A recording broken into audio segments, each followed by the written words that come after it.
नमस्कार, स्वागत है आपका चर्चा सत्र में। मैं हूं सूरज मोहन झा। मॉनसून सत्र का 9वां दिन आज था। अगर हम मॉनसून सत्र के अब तक के कामकाज के लिहाज से देखें तो मॉनसून सत्र के 8 दिन गुजर चुके हैं और सदन से 20 विधेयक पारित हो चुके हैं। यह अपने आप में एक रिकॉर्ड है, ऐतिहासिकता है, क्योंकि ये जो विधेयक पारित हुए हैं ये मात्र पारित नहीं हुए बल्कि विस्तृत चर्चा के साथ पारित हुए हैं। हमने देखा है 2 दिन करीब सत्र मध्य रात्रि तक चला है। ऐसे में 20 विधेयकों का पारित होना अपने आप में ऐतिहासिकता ही बताती है, क्योंकि जब यह सत्र शुरू हुआ था तो ये माना जा रहा था कि कोरोना या कोविड-19 का समय है, ऐसे में ये सत्र कैसे चलेगा। लेकिन विशेष तैयारियां लोकसभा अध्यक्ष द्वारा की गई थी और उसके बाद हमने देखा है 8 दिन में 20 विधेयक आज तक पारित हो चुके हैं। हमारे साथ चर्चा करने के लिए उत्तर प्रदेश से सांसद विनोद सोनकर जी मौजूद हैं। इनसे हम चर्चा करते हैं सत्र। अगर सर हम बात करें अब तक के मानसून सत्र की, 20 विधेयक हमने देखा है सदन से पारित हुए हैं, पूरी विस्तृत चर्चा के साथ पारित हुए हैं। 2 दिन से हम देख रहे हैं कि मध्य रात्रि हम बैठते 21 तारीख को हैं और सदन जब स्थगित होता तो 22 तारीख हो चुकी होती है और सभी लोकसभा के जो सदस्य हैं वो पूरा सहयोग कर रहे हैं लोकसभा अध्यक्ष को सदन चलाने में। किस तरह से देखते हैं? देखिए, ये असाधारण समय है और ऐसे समय सदन को चलाना एक बहुत बड़ी चुनौती है। लेकिन मैं अपने स्पीकर महोदय को, अध्यक्ष महोदय को बधाई दूंगा कि इस कठिन समय में भी वो सफलतापूर्वक सदन को चला रहे हैं और सफलतापूर्वक चला ही नहीं रहे हैं बल्कि असाधारण समय में असाधारण काम कर रहे हैं। जिस तरह लगातार 20 विधेयक का पारित होना, देर रात तक बैठना, निश्चित रूप से इसमें अगर श्रेय किसी को जाता है तो देश के यशस्वी प्रधानमंत्री जी को और स्पीकर महोदय को। जहाँ तक सांसदों का काम करने का सवाल है, जब देश का डॉक्टर, देश का इंजीनियर, देश का सफाई कर्मचारी और देश का बच्चा इस कठिन समय में काम कर रहा है, अपने कर्तव्यों का पालन कर रहा है, तो मुझको लगता है एक ऐसा अवसर है कि राजनेता को भी अपनी पूरी जिम्मेदारी का पालन करना चाहिए। और हम लोग बड़े हर्ष के साथ कह सकते हैं कि माननीय प्रधानमंत्री जी के नेतृत्व में देश की सदन बड़ी कुशलतापूर्वक और बहुत शानदार ढंग से चल रही है और बहुत आवश्यक चीज़ों पे लगातार काम हो रहा है। और मुझको लगता है कि इससे पहले के सदनों में जो आउटपुट रहा है उससे ज़्यादा आउटपुट इस सत्र में होने वाला है। बिल्कुल। अब तक हमने देखा था पहले जब लोकसभा के बीच में सत्र हुआ करते थे तो जो है वो व्यवधान होते थे और एक अलग छवि संसद सदस्यों की आम जनता के बीच में जाती थी। 17वीं लोकसभा की हम बात करें, बीता जो 1 साल गया वो भी ऐतिहासिक रहा। हमने देखा 2 सत्र तो ऐसे थे जिसमें बिल्कुल भी व्यवधान नहीं हुआ।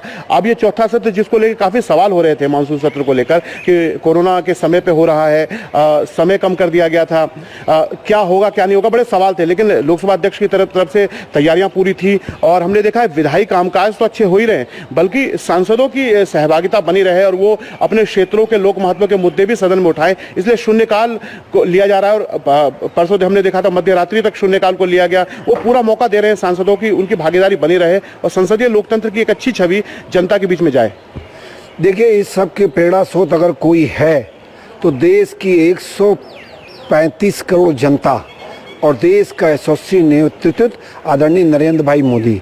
जब इस देश का सफाई कर्मचारी काम करता है, देर रात तक रुक के करता है, डॉक्टर करता है, इंजीनियर करता है, ब्यूरोक्रेट करते हैं, बाबू करते हैं और देश के प्रधानमंत्री इस कठिन समय में भी लगातार 18 घंटा 20 घंटा काम कर रहे हों, तो इन सब से हम लोगों को भी प्रेरणा मिलती है कि हम लोगों को भी काम करना चाहिए। और हम लोगों का ऊर्जा का स्रोत, मैं अपनी व्यक्तिगत बात करूं तो अपने ऊर्जा का स्रोत मेरी लोकसभा कौशाम्बी की जनता है जो लगातार फ़ोन करती है इस कठिन समय में पे ही। जिस तरह से लोकसभा कौशाम्बी के अंदर संगठन के निर्देश पर चाहे प्रवासी श्रमिक रहे हों, चाहे कोरोना से पीड़ित लोग रहे हों, चाहे कोरोना वॉरियर के सम्मान की बात हो, चाहे माननीय प्रधानमंत्री जी के संदेश को जन जन तक पहुंचाने की बात हो या कठिन समय में सेवा कार्य हो, वो जिस तरह से कंस्टिट्यूंसी के लोग, सभी समाज सेवी लोगों ने काम किया है, उन्हीं की प्रेरणा है, उन्हीं की ऊर्जा है कि हमको भी काम करने के लिए प्रेरित करती है, हमको भी ऊर्जा देती है। आप उत्तर प्रदेश के कौशाम्बी से आते हैं, खुद भी किसान रहे हैं।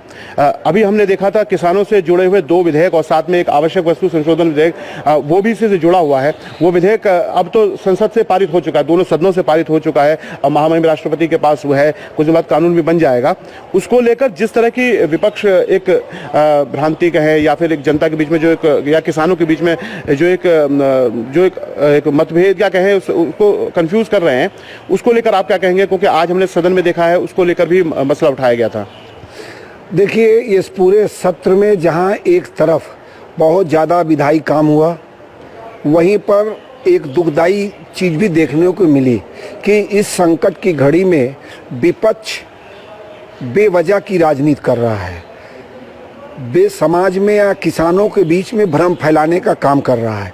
जो किसान के लिए विधेयक पास हुआ है उसकी मैं 2-4 चीज़ मोटी मोटी बता दूं कि जिस तरह से आज़ाद भारत में पहली बार देश के किसानों को आज़ाद किया गया है कि वो कहीं भी जाके अपने फसल को बेच सकते हैं, अब किसी प्रकार का प्रतिबंध नहीं है उनके ऊपर।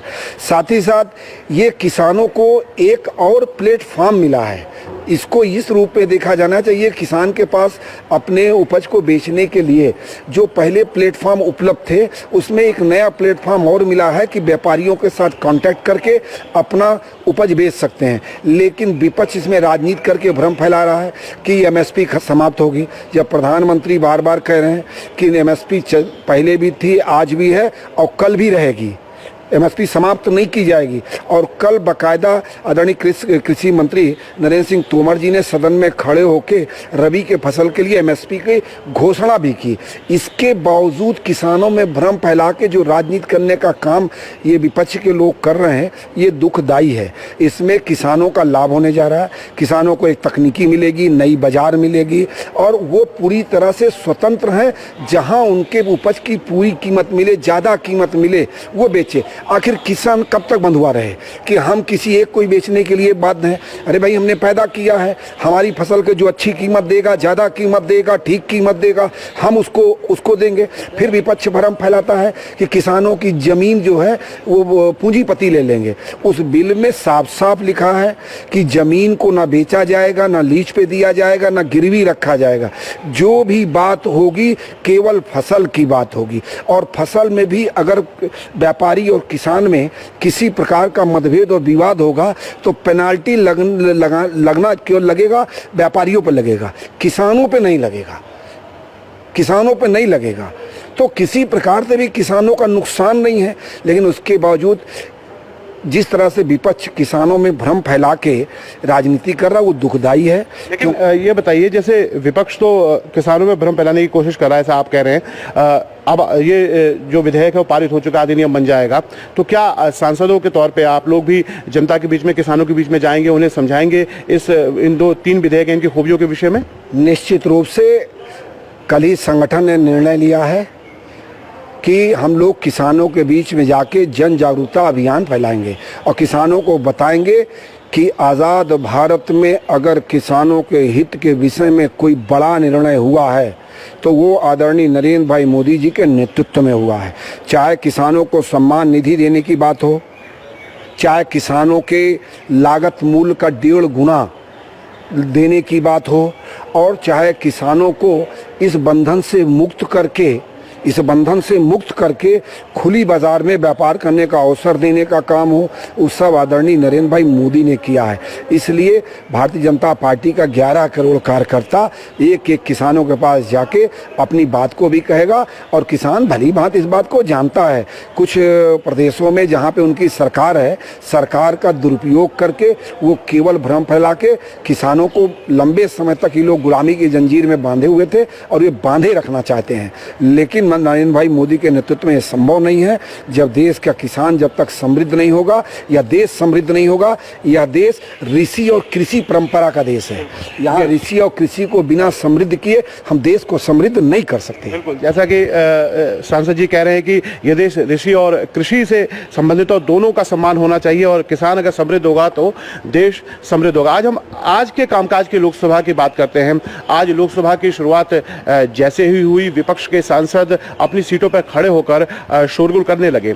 माननीय लोकसभा अध्यक्ष ने कांग्रेस के संसदीय दल के नेता अधीर रंजन चौधरी को बोलने का मौका दिया। उन्होंने कहा कि उनके सांसद रवनीत बिट्टू इस एक मुद्दे को उठाना चाहते हैं सदन में। रवनीत बिट्टू ने बताया कि कल जब वो लोग एजिटेशन कर रहे थे तो दिल्ली पुलिस द्वारा उनके साथ कुछ घटना हुई, इसका संज्ञान लिया जाए। लोकसभा अध्यक्ष ने इस विषय का संज्ञान लिया। उन्होंने अध्यक्षीय पीठ से कहा कि सभी सांसदों की, चाहे वो सत्ता पक्ष को विपक्ष के हो, कोई भी हो, उनकी सुरक्षा, उनका संरक्षण लोकसभा अध्यक्ष की प्राथमिकता में सबसे ऊपर है। और उन्होंने कहा यह विषय कल रात में भी उनके सामने आना चाहिए था, नहीं आया, लेकिन अब आया है। उसके बावजूद वो इस विषय पर एक पूरी तरह से जो है वो जानकारी प्राप्त करेंगे और जो भी जरूरी कदम है उसे उठाएंगे। उसके बाद लोकसभा अध्यक्ष ने कार्रवाई को आगे चलाने की कोशिश की, लेकिन कांग्रेस और विपक्ष के कुछ और सांसद विरोध करने लगे और इसलिए लोकसभा की कार्रवाई को 1 घंटे तक के लिए स्थगित करना पड़ा। हम सांसद विनोद सोनकर जी के साथ आज की कार्यसूची को लेकर बात करते हैं। आज हमने देखा है सर, जो लोकसभा की कार्यसूची है उसमें श्रम कानूनों से जुड़े 3 अहम विधेयक हैं। इस विषय पर कुछ बोलना चाहेंगे आप?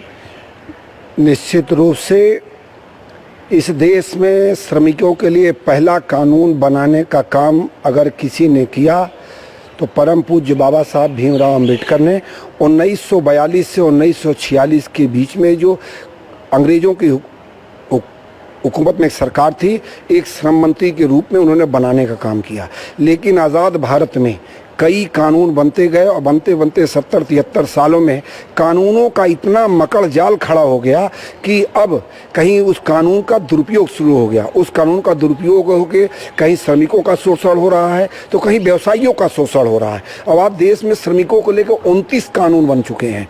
लेकिन हम देश के यशस्वी प्रधानमंत्री जी को बधाई देंगे कि बाबा साहब भीमराव अंबेडकर के बाद अगर कानून श्रमिकों के कल्याण के लिए समग्रता से किसी ने विचार किया तो पहली बार विचार किया। उसी विचार का परिणाम है कि सभी 29 कानूनों को समाहित करके हम 4 संहिता बनाने जा रहे हैं और उस 4 संहिता में एक नहीं अनेक प्रावधान किया गया है। और इस संहिता का जो आधार है सबका साथ, सबका विकास, सबके विश्वास के साथ हमको श्रमिकों का भी विकास करना है, अपने उद्योग का भी विकास करना है और दोनों में विश्वास कैसे कायम रहे वैसा वो भी करना है। और यह कानून किसानों, श्रमिकों और उद्योगपतियों के बीच में जहां एक दूसरे का विकास करेगा वहीं दोनों के बीच में विश्वास भी पैदा करेगा। लेकिन जब ये तीनों विधेयकों को सदन में पुनर्स्थापित किया जा रहा था तो विपक्षी सांसदों के द्वारा इसका विरोध किया गया। उन्होंने कहा कि ये जो तीनों विधेयक हैं ये कहीं ना कहीं श्रमिकों के खिलाफ है, ये कानून उनको कमजोर बनाते हैं। आप क्या कहेंगे? देखिए, विपक्ष तो केवल विपक्ष में होने का अपने दायित्व का निर्वाह करना चाहता है, हर चीज़ का विरोध करना चाहता है। वो कहता है कि इस पे चर्चा नहीं हुई, जबकि मंत्री जी ने इसको 23 नवंबर 2019 को पेश किया।